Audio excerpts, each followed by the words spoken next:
হাজব্যান্ডের লাঞ্চ বক্সে দেবো পটল ভাজি, পুঁই শাক ভাজি আর হচ্ছে রুই মাছের তরকারি আর গরম ভাত। বিসমিল্লাহ।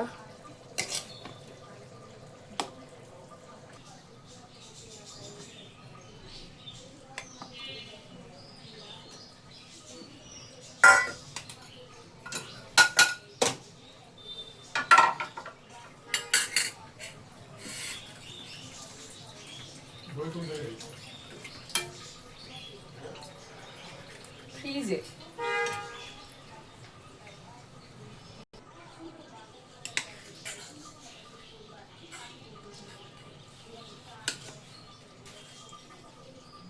শাকভাজিটা ভীষণ মজা হয়েছে।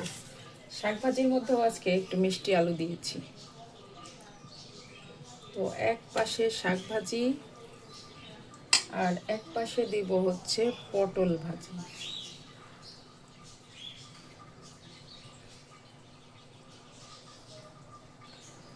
শাক ভাজা আর পটল ভাজা একসাথে দিতে হবে কারণ জায়গা নেই।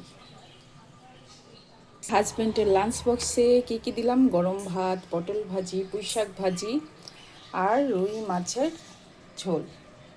রুই মাছ দিয়েছি 2 পিস, 1 পিস গাদার পিস আর 1 পিস পেটি পিস।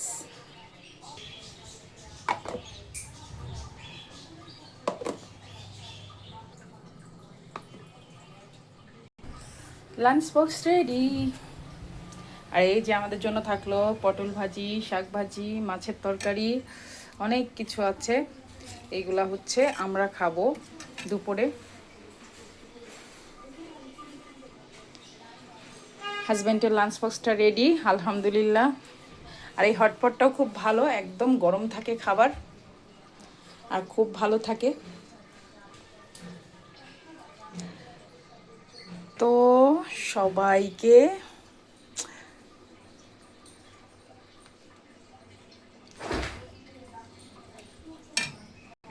দই, চিড়া, কলা, এই যে কলা। তো দই হচ্ছে আমার নিজের হাতে বানানো, রাত্রেবেলা বসাইছিলাম, খুব সুন্দর বসে গেছে।